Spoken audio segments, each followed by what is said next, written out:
Football is back, and BetOnline remains your number one source for all your football betting needs this season. Hey, what's up? It's your man Lloyd Spence, and I'm so excited because it's been a great football season already. You'll find the latest odds, matchup info, player news, and game trends at betonline.ag. And as your continued source for all sports wagering info, BetOnline features live betting, free contests, live scores, and giveaways all season long. Always the fastest and easiest way to bet all your favorite sports and events like Major League Baseball, MMA, tennis, boxing, and even golf. Head to betonline.ag to join and receive your 100% welcome bonus with your first deposit. Make sure to use your promo code BELIEVE, B-L-E-A-V, to receive your rewards. Why? Because it's BetOnline, and that's where the game starts. And tell them the Noise Maker sent you.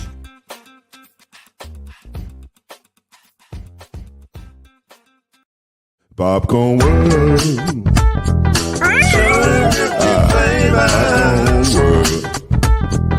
Popcorn World. Yeah.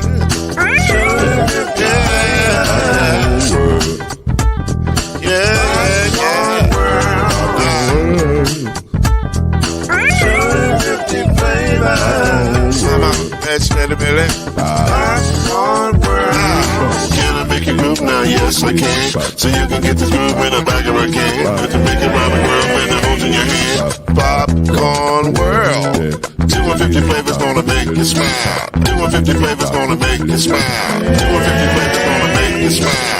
I said popcorn make you smile. Ah. Popcorn World. Popcorn World.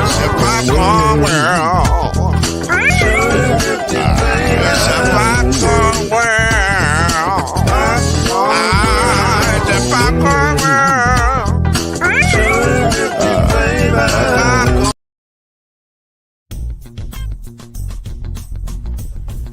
You're now listening to the Brothers of the Five. At shooting guard, it's your boy, Killer Cam. At small forward, it's Reggie Love. At point guard, C Major. At power forward, Al B. And at center, Mr. Noise, Lloyd Spence. And now, the Brothers of the Five. Glad to be here with everybody tonight for the Five. Though it's three, we down to three tonight, man. We three on the Five, but it's all good because the three I got are all stars. Listen, everybody got their big three. You got big three. Oh Lord, what are you wearing tonight? Man, nothing, man. You know what I'm saying? That thing on your head, man. It's a cowboy hat, man. See, that's the problem with cowboy things. It is the problem, Reggie. Man, You hit it right on the head, brother. I ain't do anything wrong yet. Hey man, they win 2 games. They promise they're gonna win the Super Bowl. Brother, you can't tell me. And I'm not a cowboy lover. I'm not a hater, but this the type of stuff just kind of just. I'm sorry. I'm a Cowboy fan hater for sure. You know what I'm talking about? Ain't nobody calling me, texting me, paging me, asking me, are you still your boy? See what I'm talking about? See what I'm talking about? This is why. This is the reason right here. Hey, and then they be all right. Next week, bring back Dak. Get rid of Jerry Jones. Oh man, they suck. We did, and that's the problem with Cowboy fans. This is what they're gonna do if they listen to me next week. If they lose Sunday, watch what happens. Reggie, 1,000% correct. You are, sir. Because this is what it is. But I get it. Listen, Jerry makes the finest Kool-Aid in all the land, and when you sip of it, you are addicted. It's like crack cocaine. The best blue kind you could ask for. And y'all drink it. Y'all drink it and be like, Jerry, you got any more of that Kool-Aid? We gonna win the Super Bowl. We gonna win the Super Bowl. It's extra sugar in it too. Extra. With that being said, with this presentation being whatever it was, by the way, fine presentation, sir. We're gonna start with question number one. Man, this was a weird week, to say the least. Last Sunday, not this past Sunday, but Sunday before last, we watched the Miami Dolphins play an amazing game against the Bills. But there was a moment in that game where Tua Tagovailoa, the quarterback, was hit by a player and knocked to the ground. He looked like he had a concussion. He got up stumbling and having some issues. The Dolphins said it was a back issue. And so 4 days later, he was playing on Thursday Night Football and was tossed to the ground by one of the Cincinnati Bengals players. And he cringed up in such a way that I personally thought, and texted Reggie, who was away. I said, I think he broke his hand, but I was not obviously aware of what happens in the type of concussion that he had on Thursday. So they said he seized, his body seized up to a point where his fingers did some weird crossing over and his neck he looked terrible. So 2 days later, all of a sudden, the neuroscientist who examined him and cleared him the Sunday before was fired. Now Tua is in concussion protocol. And the coach is saying, I would never put a player in danger. My question to my esteemed panel today, who is to blame for this Tua Tagovailoa situation? First of all, everybody in America knew. Hold up, Lord, don't forget, he came back into that game. He came back into the same Sunday, yes. Yeah. Everybody in America knew that something was wrong with that kid. Yeah. So who is to blame? Okay, you blame. I mean, come on. Let's be honest. The doctor is the scapegoat. Let's be honest. He's the scapegoat. Right. Because you can go down the line with this. You can go to let's look at the coaches. Mm-hmm. Let's look at the GM. Let's look at ownership. And even who was that came out with a story about Klay Thompson? Dad did not even let him go back into the finals when he tore his ACL. Right. Mm-hmm. He's like, no, we ain't doing that. No, we ain't doing that. We're not doing it. So, I mean, we can go down the line with how many people we can blame with this situation. And of course, it's a sad situation. Now, and I'm seeing reports now that some doctors who are not involved in the NFL, I think I saw a couple of news that are advising him not to play the game again. Ever again? Ever again. Oh, wow. Wow. Yeah. It looked bad. It looked really, really bad. And I can't imagine any concussions that he gets after this are going to be better, that are going to, like, very limited knowledge that I have of concussion is they say once you've been concussed, you don't ever stop being concussed. Right. And they don't ever get better. Like the next one is worse than the last one normally. And you think about it, and like I said, I'm not saying one hit was worse. That second hit was a throwdown. It wasn't like you know how you have a head-to-head or a violent hit. It wasn't like that, and he seized up way worse than. I mean, he seized up, man. That's by the way, a legal hit. Yeah, there was nothing illegal or dirty about that hit. It was just regular football stuff. And I mean, can't say that enough. And you can say, especially after the first hit, you see he stumbled. He stumbled on, and it was a push down to the ground. And of course, you can see his head hit the ground. Right. On the first week, I'm sorry. Right. And then this one here, it was, he wobbled, on the first one, and this one was way worse, man. I'm like, why do they have this kid out here? And you remember Cam said last week before he played, Cam said they're under investigation. I don't know if y'all remember Cam said that. I do remember that. Yeah, I remember that. So before you go, Chad, I want to just drop some information real quick. I had the opportunity to speak to a friend of mine who is a former NFL. He interned with the Philadelphia Eagles, trained as a physical therapist there, worked there with the Eagles for a little while, and then worked in Division I football. He actually knows the physical trainer that works for the Dolphins. He knows the guy very well. They're friends. So I got a little bit of background information.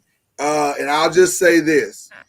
The one thing that was relayed to me in the conversation that we had, and we talked for about an hour, he said, you got to remember these type of decisions are never made singularly with just one or two people involved. I agree. Right. Mhm. So to even insinuate, for any media outlet to insinuate that either the coach is solely responsible or the doctor was solely responsible, that he missed it, he said that ain't true. No. He said, I can promise you, Lloyd, there are more people that are complicit in this than you can possibly imagine. So he said, and at the level that we do it at, he said, all I can tell you is what I've seen, what I've evaluated, and what I know to be true. Now, what you and the player and the coaches decide to do, all I can tell you is what I've seen. And he said, he did tell me this, and I want to get this out there. He said he knows that trainer to be highly what's the word I'm looking for? Capable. I'll just say capable. He's very capable. He's not an idiot. He's not one of them that skirts the rules. He's a good dude who knows how to do his job. Now, so the doctor is the scapegoat. I think I'm just going to tell you my opinion. I think so, and I'll even go a step further.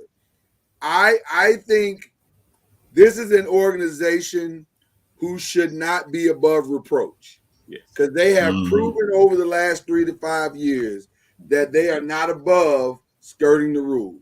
Exactly. So when you've seen a pattern of behavior and stuff like that, or as the old saying says, where there's smoke, there is probably fire. So I'll leave my comments at that.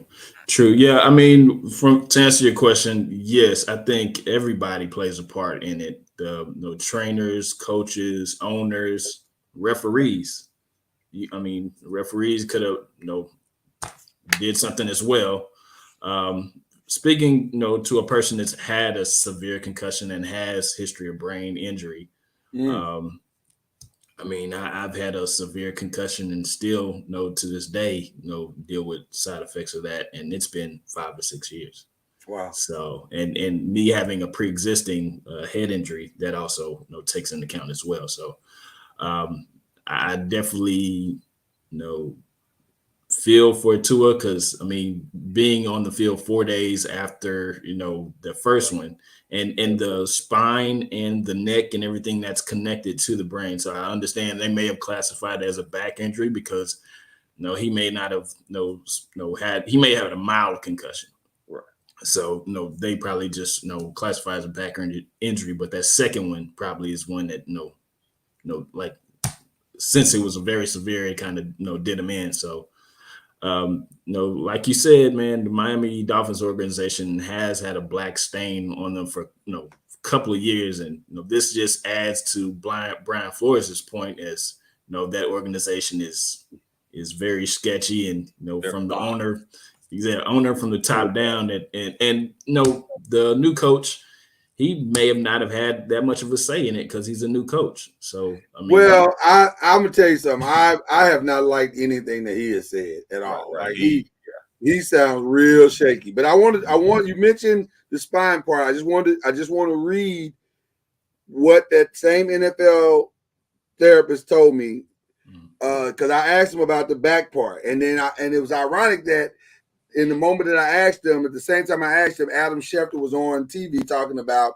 a phrasing that's in the collective bargaining agreement called gross motor instability, meaning that even if it's a back injury, but a player is stumbling on the field, it doesn't matter if it's a concussion or a back injury. If he's stumbling on the field and he's having gross motor instability, that is a reason to pull him from the game, and they should have immediately pulled him from the game. So the moment you see this guy stumbling around, he has to be held up to literally stand. Somebody should have said something. Somebody should have said, get him off the field. But I'm gonna close my statements with this, and then I want to hear what you guys said. Then we'll move on. I love what Dominique Foxworth said and what Marcus Spears said, and they said this, because I agree 100%.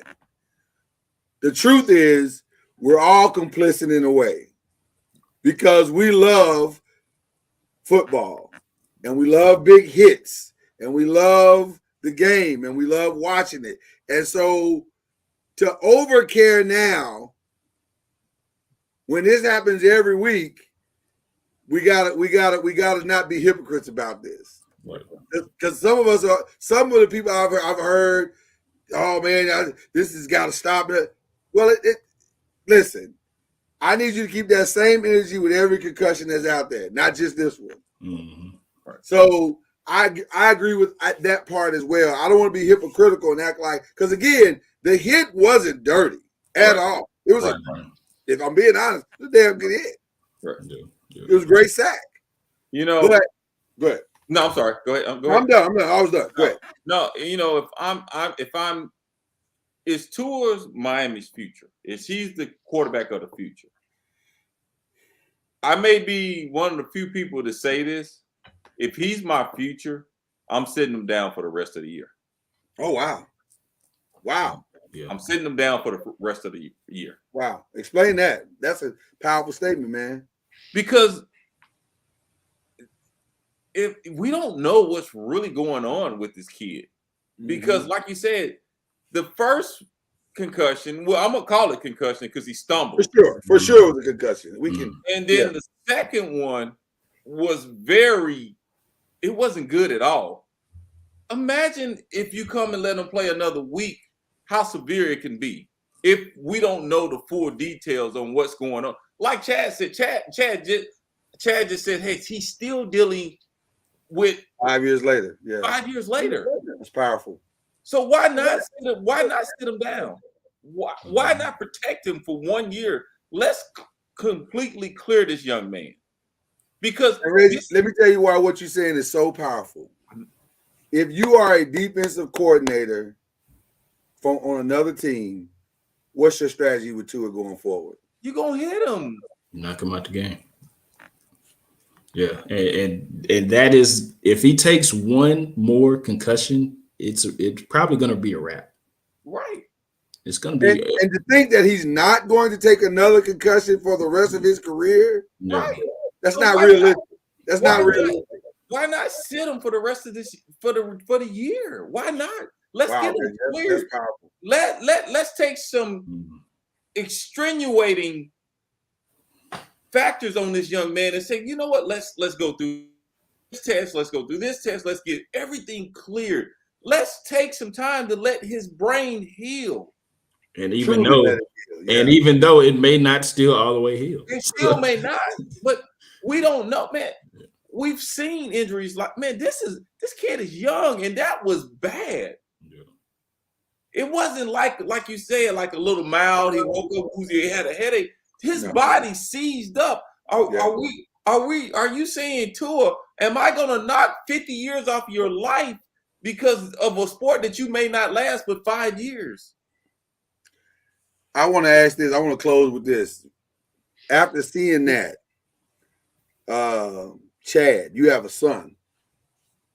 Would you let your son play football?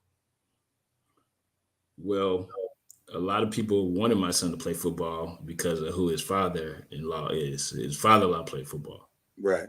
I knew football players and everything, but I never wanted my son to play football. Wow. Before this, because I know how violent of a sport it is. Wow. So, I mean, even though, yes, you can get injured in other sports, but I mean, that head injury is definitely something serious. It's definitely it affects every basically almost every part of your body. So What's the lifespan of a football player? What 3 to 5 years? Somewhere between 3 to 5. probably depending on what position you play too. 3 to 5 years. Yeah. So I'm not saying this. I don't know if this is his choice to play, continue to play or not play. But if I'm the organization and he's my future, I'm sitting him down for the rest of the year. Wow. That's powerful stuff, fellas.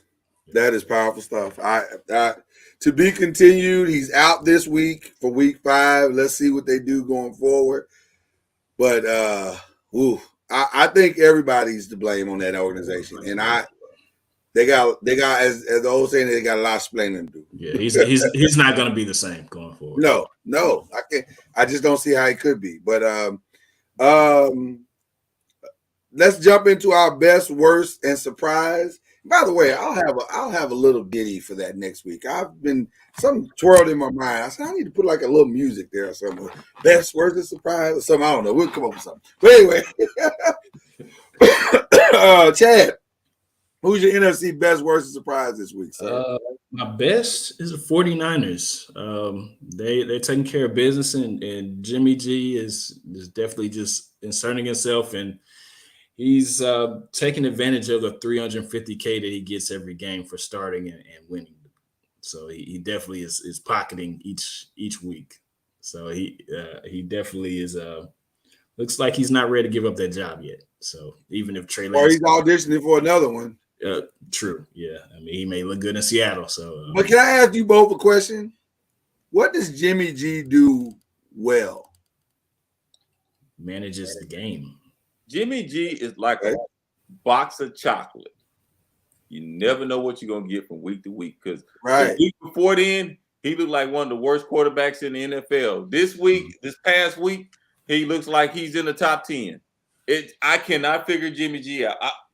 I can't figure Jimmy G out. I'm being honest. I can't figure him out. That's why I asked the question, Reggie. If you're the 49ers, that is the most confusing quarterback that I've ever seen. I don't know if I have a Super Bowl winning quarterback or a game manager who's one step away from being out the league. I don't know what I have. As long as he doesn't lose you games, you don't want your quarterback to lose you games. And that's his most endearing quality. He doesn't necessarily lose you games. Right. That's why he can be a game manager and a serviceable quarterback. But without a strong running game, you got to have a better quarterback who's going to be a better manager. You see what I'm coming from? Because you think about that's the situation in Tennessee. Well, Tannehill is the managing, but once you stop Henry, then you shut Tennessee. Stuck with Tannehill, right? Stuck with Tannehill. I guess, and I know it's another story. I guess my team didn't figure that out last week. Okay, keep going. I'm sorry.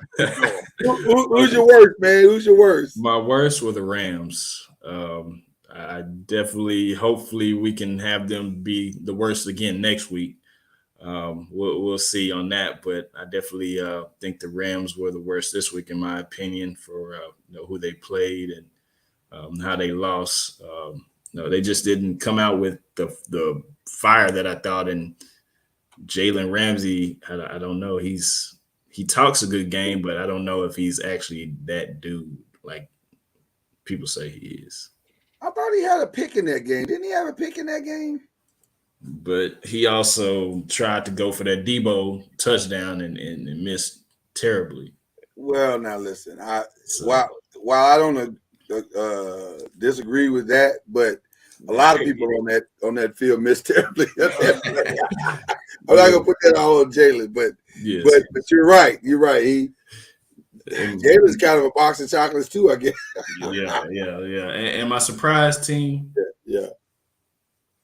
We'll go back to my boys, man. Actually, no, more the defense, man, because they haven't allowed a quarterback to go over 250 yards yet in 4 games. So who did y'all beat? We beat The Commanders. I'll tell you. We beat Washington. Commanders. We beat New York. I'm talking about this last game. Yeah, we beat Washington. Okay. Right. All right. That's We beat Washington. okay. Thank you. Okay. We're 3-1. What is your record? We're 3-1. Where's your boy? Well, we beat y'all. We beat y'all. So. You know, but we still 3-1. Both of us are 3-1. Yeah, but we beat you. Let's do that. And Trayvon Diggs, man, he looks like he's revving up with these picks, and I like what our offensive line is doing, man. The rookie Tyler Smith, he had 117 pass blocking snaps, only allowed one sack. So I think we're trying to just hold on until Dak gets back and then see where we go from there. So okay. No quarterback controversy in your opinion? We play who gets paid the most, and that's that. Right. If we would have probably waited, and not gave him that contract, Cooper Rush could have probably had a shot of being a starting quarterback. All right. Reggie Love, what are you doing with your NFC best, worst, and surprise, sir? The best team is Philadelphia right now. Okay. They are rolling right now. And now it could change next week, but right now the best team is Philadelphia.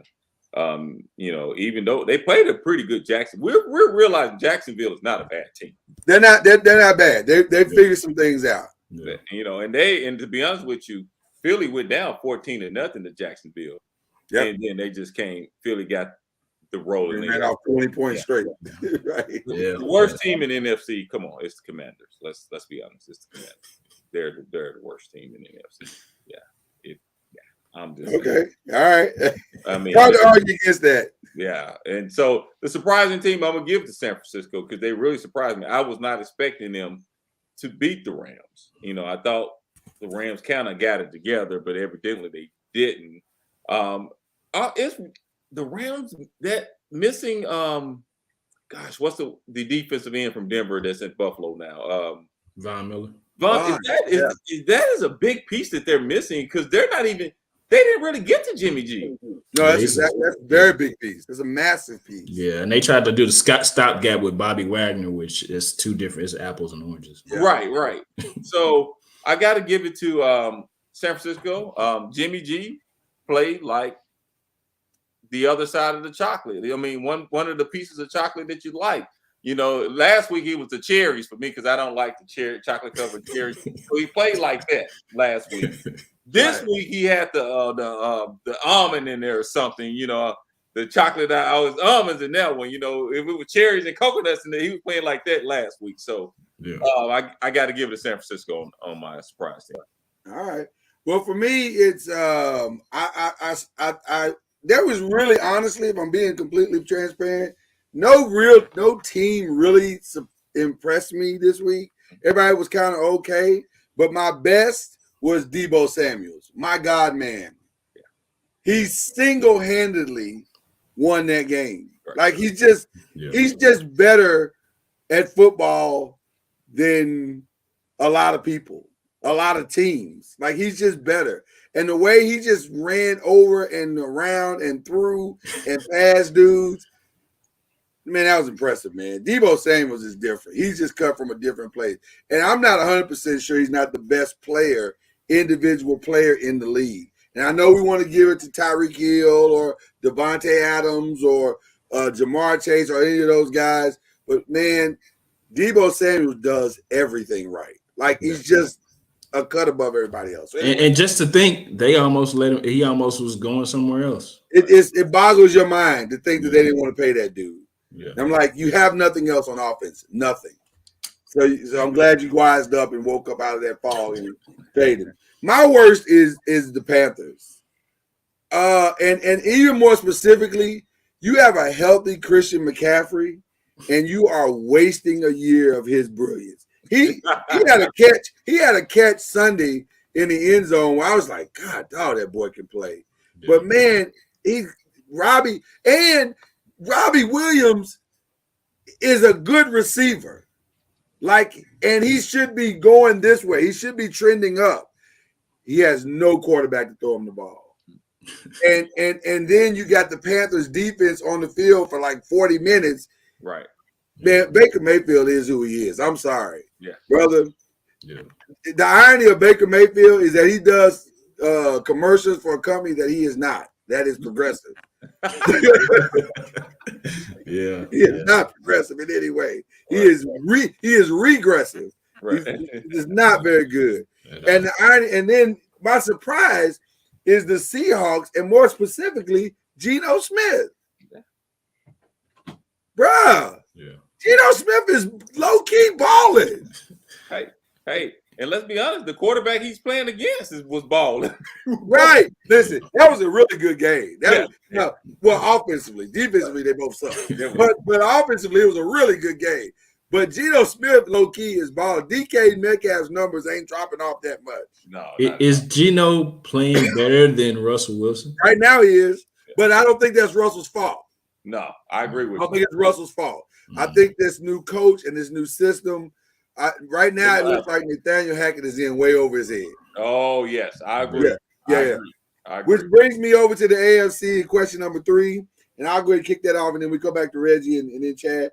I'll start with my worst. My worst is the Broncos, because for the talent that they're putting out on the field and the ability that we all know Russell Wilson to have, they should not look this bad. They should not be struggling like this. Nathaniel Hackett is pulling his first year Matt LaFleur right now, and he's gonna mess around. It's gonna cost him his job because you don't put restrictions and restraints on a quarterback that knows what he's doing. Plus, you're paying that dude $200+ million. And you got receivers. Who he is. And you got great receivers over. Not You got great receivers. You got Sutton. You got Judy. You got a great tight end. You got Melvin Gordon. Now you lost Javonte. That's a big blow. Right. It's a huge blow losing Javonte Williams for the year. But you still got Melvin Gordon, even though he's fumble prone right now. I don't know what is going on with his hands. But you got a decent team around you. Man, let Russell cook. Trust his instinct. Call what he does best. Stop trying to do stuff that don't make sense. Like, it's just some of the stuff you ain't doing that makes sense. So the Broncos are my worst. Man, listen.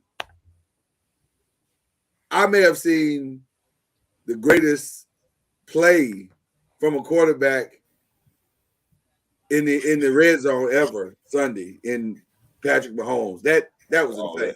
Yeah. That was insane. And the thing that people aren't talking about with that pass is that after the spin and he threw the pass, did you see how tight the spiral was on that crazy pass? I was like, and you still managed to get a spiral on it? Bruh, Patrick Mahomes is different. The Chiefs are different. I don't know if they can sustain it, but right now they are, to me, they are the best in the AFC. They are the best in the AFC. Which brings me to my surprise team, the Ravens. I think the Ravens are on par with them, except that they can't close. They keep getting 17-point and 20-point leads, and they can't close. And so you ask this question about Von Miller, Reggie. Is Wink Martindale that much of a difference?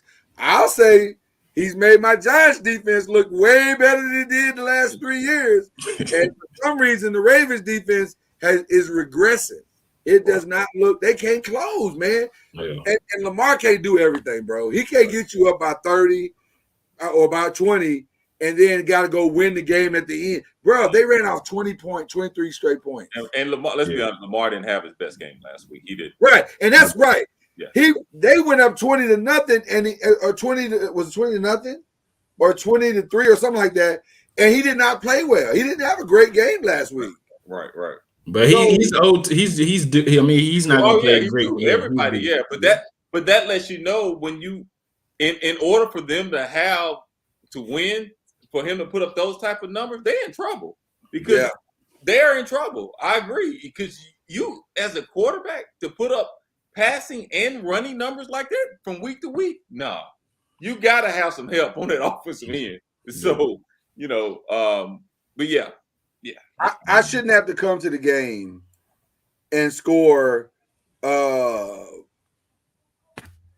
30 points to win the game Right. and be up by 30. That's crazy. Right. So I don't know, man. They got to figure that out because it's gonna cost them the season if they don't. True. But real quick, and that was my 3. But I do want to ask you both this: do you go for the 3 in that moment, or do you do it, or are you okay with the decision they made to go for 7?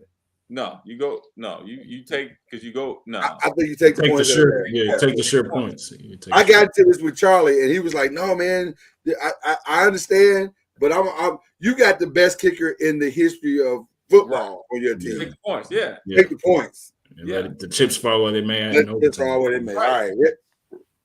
So because he said, I know Harbaugh made some excuse, and I'm like, that didn't even make sense, Harbaugh. What are you talking about? But maybe he's looking at the same thing he was looking at. Like he's like, well, we got him bagged up on a 3-yard line. What? Your defense hasn't been playing the best the whole game. What are you putting them in that situation?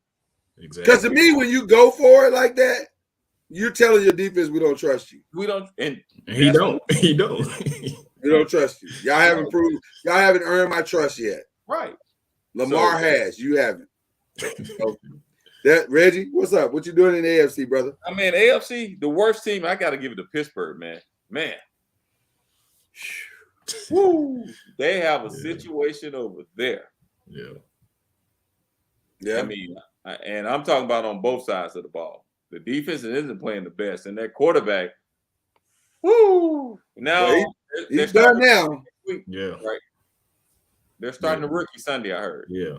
Pickett is starting. Yeah. Now we said I don't that know if I before the would season. count him against the Bills, but Yeah, we said that might happen before the season, though. So Right. I mean, so we Yeah. kind of knew that one was gonna happen. Yeah. And my best team, I'm gonna follow you up on that. Is the Kansas City. They're playing well right now. And they show, to go against Brady and do what they did. It was the score doesn't really show the actual. no, they were dominant. Yeah, it was. They were dominant. Yeah, I agree, 100%. And my surprise is I'm going to blame myself for following you guys because I picked Buffalo at first and listened to you guys, and I said, "Oh, you know what? I'm gonna change my mind." No, I picked, but I was like, you know what? And let's be honest, they were winning that game before Tua even got hurt. Yeah. So I'm gonna give my surprise is the Buffalo Bills that with a surprise win there, even though I knew they were gonna win. So that's I honestly thought that, and to be honest with you, the Ravens played well enough to win. I don't know what happened. I'm sorry, Ravens. I'll let you down. Yeah. I picked Buffalo at least. I'm sorry. Did I say I didn't mean Miami. You know what I meant. I'm sorry. Yeah, we knew what you meant. All right, Chad. Close out in the AFC, sir. Well, I'm going to go with like Reggie said, the Chiefs are the best. That they performed the best. Could have gave it to Bills too. I think they did pretty good. As far as Josh Allen, I'm riding with them for the whole year. So my worst, like Reggie said, the Steelers.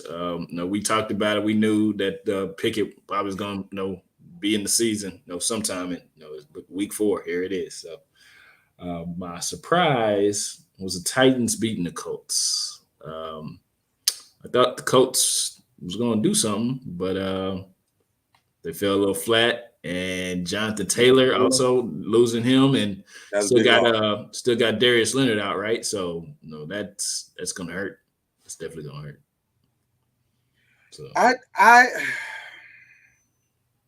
Reggie, you're our resident Colts fan.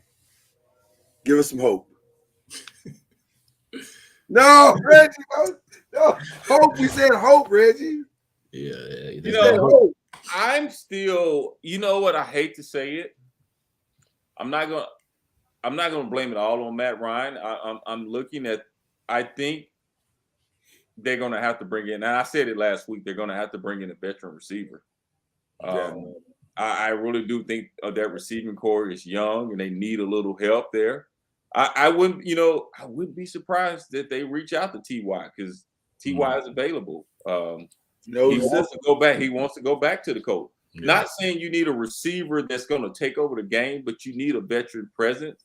I don't know if it's something going defense. I'm not worried about a defense. Our defense plays well at times, and it's something going on with the offense, even with the running game and Matt Ryan. He's taking unnecessary sacks. I don't know if they're not coming off the routes. I mean, they're not getting off on the DBs and making the right routes, or something is wrong on that offense. I'm gonna be honest with you. I said it last week, and I'll say it the week. Even we beat KC. The best drive was that drive, the winning drive, and that was the best drive of the whole season. So it's something going on with that. I don't know. The Colts are.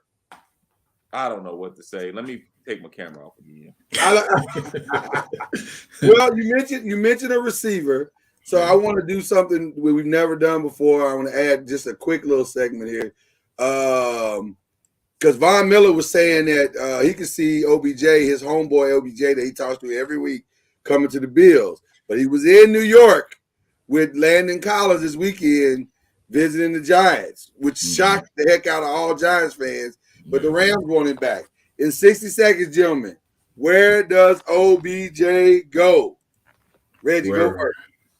Back to the Rams. Okay. Don't leave that sunshine in good living. All right. Yeah. Okay. Whoever gives him the most money. That's a cop out, but okay. No, I think if you want to get close to the championship, the Bills would be good, or the Rams. Okay. Where I would love to see him go is back home to the Giants. That's what I want to see. However, I think I'm going to co-sign with you guys. Though there have been some Aaron Rodgers rumblings, I can't see that dude going to play in that cold weather like that. No. Yeah. Not coming off a knee injury like that, In Milwaukee? Yeah. Who wants to live in Milwaukee? He already did that living in Cleveland. So no, I think he's gonna stay in the dark horse. Is there been an update on his injury? Is it recovery? He's still in recovery. He's doing well. There's been no setbacks. He seems to be moving in the right direction. So week 11, week 12, he's gonna be on somebody's roster so where is the question? But again, I personally would love to see him come home. Just like I love to see Landon come home. Right. But we'll see. The dark horse will be the Dallas Cowboys. That's a wish. That's not a dark. It is a dark horse. That is like a pony. It's not even a horse. It's like You don't want. All right, y'all. Your college football best worst surprise. Reggie, what you doing here? Man, my worst is I'm gonna call it. The Hogs was the worst. No, you know what? Yeah. Hold up, let me look. I ain't gonna call them the worst. I said, believe it or not, Reggie, I don't know if they were the worst, but they weren't the worst. But I'm in my feelings. From a personal perspective, I can see what you're saying. I'm in my feelings right now. I am in my feelings. I'm being a fan right now. I'm gonna be honest. What percentage of hope, Reggie, did you think they were gonna win? What percentage did you? I knew if our secondary played well, we could win that game. I didn't think we were just going to win it. We had a chance, and we had a chance in the second half. We made a run. It just I don't want to talk about it. See, and by the way, the backup quarterback was not dominant. No, it was. Yeah. He had a great one play. That one run was incredible, and then they let the other running back just kind of destroy him. Like he went at a field day. So. I would have put all the pressure on the rook, but whatever. The worst is OU. Let's call it like it is. That performance was pretty bad. Hey man, that dude moved one seat over, and he looked like he never coached a game in his life. Right. Yeah. That's crazy to me. Yeah. Yes. And the best performance, I'm thinking here. I'm going to go with TCU. they play, man. They put up 55 points on a defensive minded coach. Yeah. No, not bad. It's not bad. Yeah. So I can't take that back. I'm gonna take them out of the best. I'm gonna put them as a surprise. Surprise. There you go. Surprise. Yes. So my best performance, oh man, let's be honest. Y'all talked me out of this one again, and I'm gonna blame it. I'm gonna blame it on Cam. I'm gonna add it to the big three Because I said Ole Miss. You did. Said Ole Miss. You can blame me some of that too. You can blame me some of that Said too. Ole Miss. Yeah. And y'all said, oh, this, and this. And I said, you know what? Let me change my mind. So since I apologize, Rebels fan, I was with you guys. So since I was with you and then I turned on you and made a mistake, I'm going to give you the best team of the week. There you go. There you go. Did I pick Kentucky or Ole Miss? I can't remember. Everybody picked Kentucky. We all picked Kentucky. That was dumb. And then that was dumb. That was really dumb on all of our parts. All right. I'll go next, and then we'll let Chad clean it up here. Mine was USC, man. My best was USC. Listen, they just quietly doing it, taking care of business. Caleb Williams is out there killing it, making Heisman case. 348 yards, 3 touchdowns. They just quietly doing what they do, man. Now, I don't know if they're good or not. Yeah. That's the only question. I don't know if they're good or not. We'll see. But I do know they are dominating out there, and they just quietly making their case. Except one game. They squeaked by Oregon State. Yeah. Well, but that's what I'm saying. I don't know if they're good or not. But I'll say this. The Lincoln Riley left OU, went to USC. USC wasn't good last year. OU was. Right. This year, USC is good. OU appears to not be. So one man can change the world, apparently. Exactly. Yeah. The And recipe. for me, my worst was a tie. Texas A&M and Oklahoma were both terrible. So they can share that pie together. They can sit at the same table, split the bill. They were both terrible. And Texas A&M is, in my humble opinion, this week is going to get monkey stomped by Alabama. And it don't matter who the quarterback is. It's going to be ugly. And finally, my surprise was Georgia. I was surprised they came out so flat. Yeah. Like, I did not see that coming. But I think this was their first road game, if I'm not mistaken. They were their first road game, or like official road game. And they're still, we have to remember that they are a rebuilding team. It's not the exact same team from last year. So maybe that, maybe they got in their heads a little bit, young team. Oh, we know we the bomb, blah, blah, blah. But I tell you what, that second half, they look like Georgia. Yeah. They look like Georgia. So that was my surprise. Because I was surprised that they struggled against Missouri. So, all right, Chad, what you got?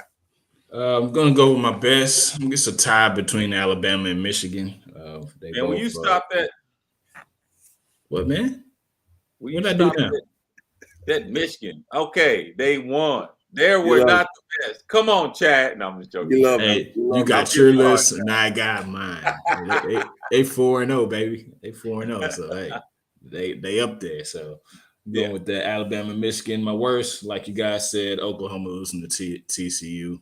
And then they have another tough game this week, Texas.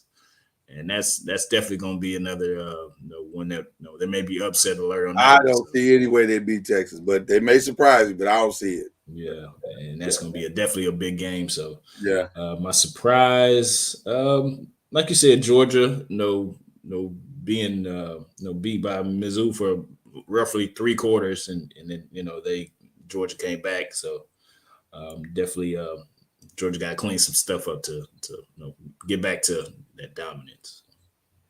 All right. Well, listen, we jumping into our final segment of the night, which is our 5 good picks.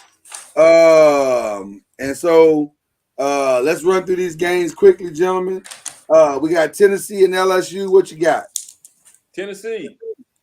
Yeah, I think Tennessee's for real.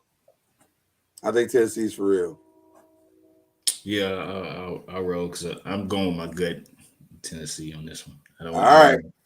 I'm not going to talk myself out on ones this week. Yeah, exactly. All right, TCU and Kansas, which who knew this was going to be such a great game going into this week? But, man,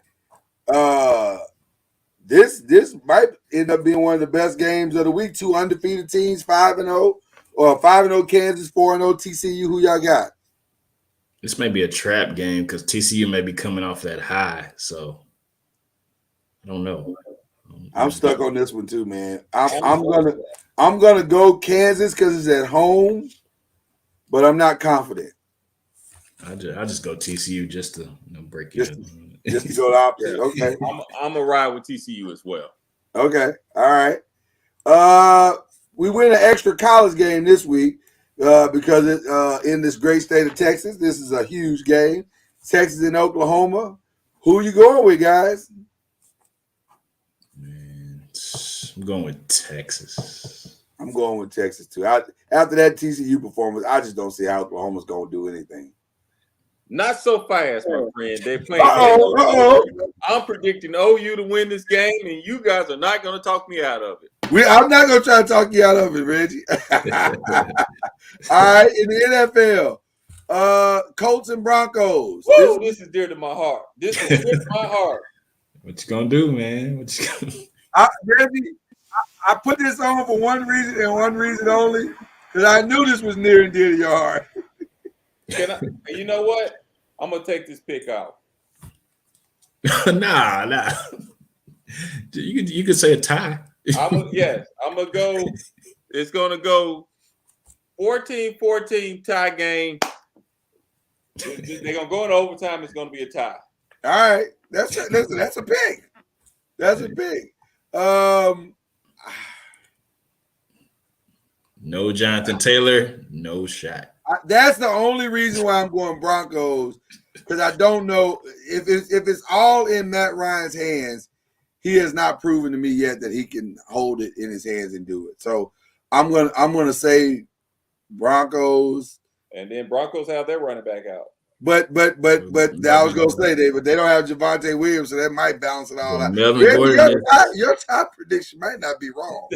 Melvin Gordon is serviceable. He's been there before, so even though with the fumbles, he's still serviceable running back. Okay. Who are you going with? You ain't a pick. I did. I said Broncos. Oh, you said Broncos? Okay. Yeah. The bonus pick is Bengals Ravens. Surely the Ravens can bounce back at home, right? Surely they can go, because the Bengals, I think, have been down in every game they played this season. So surely the Ravens have learned their lesson after being up twice with leads, substantial leads, and they're going to go up this time and close it out, right? So I'm going to go Ravens, right? This one could lead in a tie. Who knows? I agree. I'm not confident in either team, really. I don't know. I mean, if Lamar has to carry the team, I expect him to be able to carry it more than Joe Burrow. I trust Lamar and his offensive line way more than I trust the Bengals offensive line. Yeah. If I'm not mistaken, did I pick the Bengals last week? I think I was the only one to pick the Bengals last week. You did. I think you are. Yeah, you stood on that mountain by yourself. I said the Bengals are getting their rhythm. They are finding their rhythm a little bit. I'm going to ride with Bengals at Baltimore. Okay. All right. I'll follow you, Reggie. I like what you said. Yeah, follow so I can get on that Ravens down by myself. I'll follow you. All right, last one, guys. Cowboys and Rams, who you got?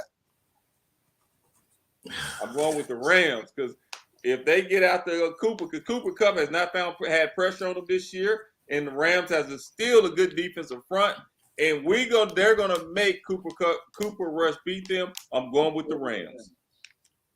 There's a song that I think fits this moment apropos.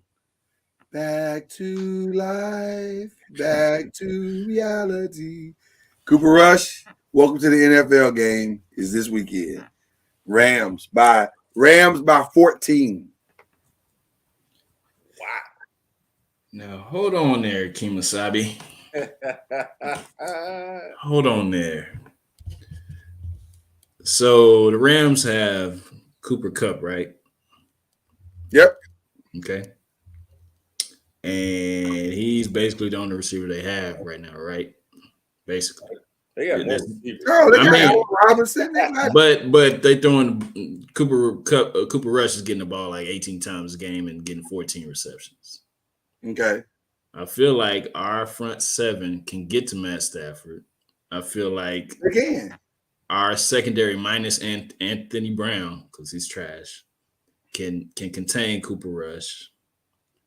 And I feel like, our offensive line can protect Cooper Rush. He doesn't have to do too much. He's got Gallup back, CeeDee Lamb. Hopefully our play calling, which I'm not too confident about, is going to be more than vanilla this week. And so we'll use Tony Pollard. So I feel like we'll lose by at least 7. Oh, you going Rams? Yeah, I mean, I had this one marked off as a loss on the schedule anyway. So okay, all right, interesting, very interesting. Okay, well, listen, ladies and gentlemen, there it is. He's saying he's a realist sometime, and I like that. I like the realism all the time. I like the realism. All right, gentlemen, final thoughts. Any shout outs? Final thoughts. Shout out to the missing crew. But we love you guys. We'll see you hopefully back next week. That's my shout out. Shout out to the guys that are missing. Shout out. I got a couple shout outs, man. Shout out to Jordan. I'm gonna mess his name up. Wembanyama. Oh man. Wembanyama. We're gonna have to figure out that kid's name though, because he's the real deal. 18 years old. The kid is going to the Spurs. Yeah, y'all listen, Reggie, from your mouth to God's ears, brother. No, sir. Because he looks like he looks like Tim Duncan 5.0. Man. Hey, let's be honest. He's not going to Golden State and he's not going to the Lakers because y'all not going to unless he's not. Unless we decide to tank, he's not. Right. Exactly. He looks good, man. Really, truth be told, both those guys look good. The other kid, Henderson, he looked good as well. Right. But Wembanyama, whatever his name is, now, he's the prize. I don't know if he's 7'2" or 7'4", 7'5". There's height. Yeah, there's. He looks so good though, but he's so fluid. They gonna put just a little bit of weight on him. Oh my goodness! Yeah, he can hit the 3. He starts looking like Giannis.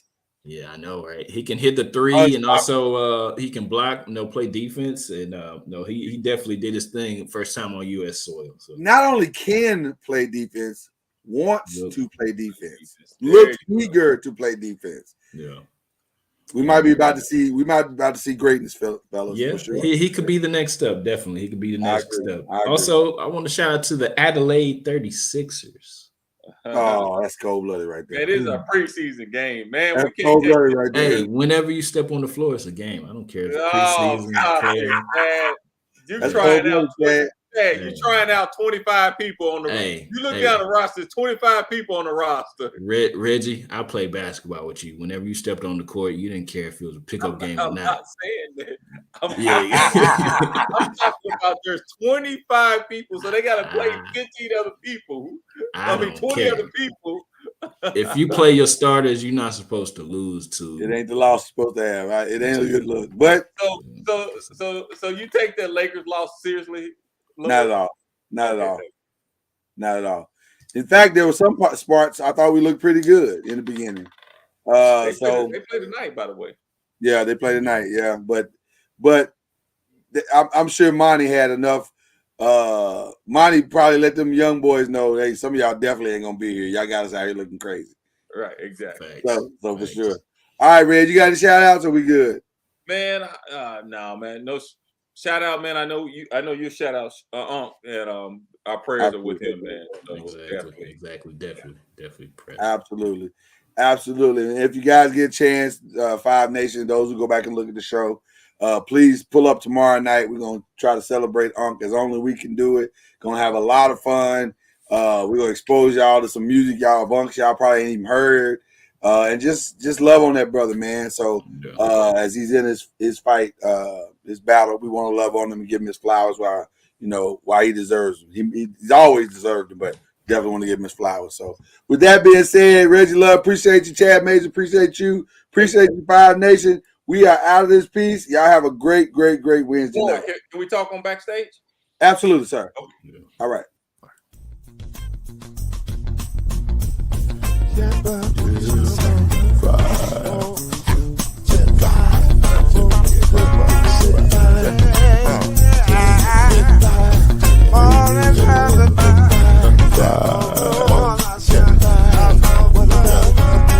Five will get you 10 when you're plugging in with the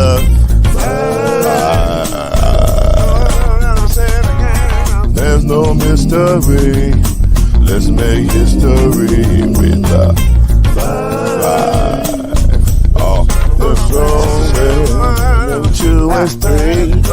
Add 1 more plus me and you got 5. Yeah. We keep it on the floor. And the funk plus 4 and you got 5.